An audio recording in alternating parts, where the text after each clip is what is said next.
係邊鬼個話80零萬嘅剛需三房係一定係樓齡舊啦、配套差啦、戶型差啦、冇園林啦？咁今日我哋睇嘅呢一套呢，就啱啱相反嘅。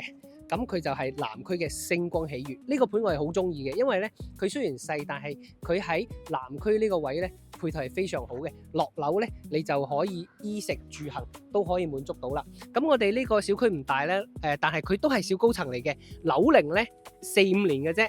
樓齡夠晒身啊！1、2、3、4、5、6、7棟，咁6、7棟咧係成個園林最靚仔嗰兩棟嚟嘅，2梯3房，賣到都貴嚇。咁仲有個筍盤咧喺5棟，但係5棟咧嗰個筍盤個位咧係點咧？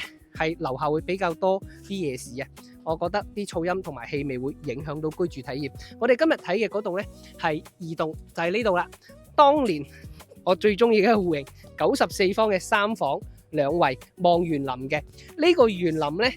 當年咧就聽講係開發商老細佢自己係做設計出身嘅，咁佢呢個園林咧都係佢自己親自設計嘅，所以咧佢94方睇園林嘅呢個北向戶型，佢受歡迎程度係高過嗰個96方睇東南面舊嘅宿舍嗰個戶型嘅。我哋睇睇先，佢有2個大門。大堂呢邊亦都係有冷氣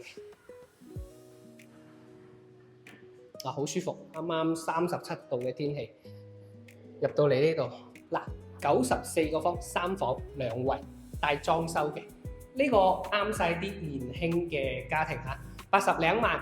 咁佢係一個好傳統嘅樹廳動靜分離啦。咁呢個係陽台同埋佢嘅生活陽台位，佢。作為舊規則咧，佢將啲飄窗都打晒咧，我覺得已經都係好實在㗎啦。咁乾濕分離嘅工位啦，同埋2個次臥啦。嗱，主人房咧，佢呢個衣帽間做咗喺門口隔離，咁就變到咧冇咁局促啦。雖然主人房唔係好大，但係佢呢度完完全全都係留翻做梳妝啦，同埋做休息位嘅。咁我哋望出去都係可以望到冇遮擋嘅景觀啦，同埋我哋嘅園林景觀嘅。咁呢套嘢80零萬，冇住過，樓齡4、5年啦。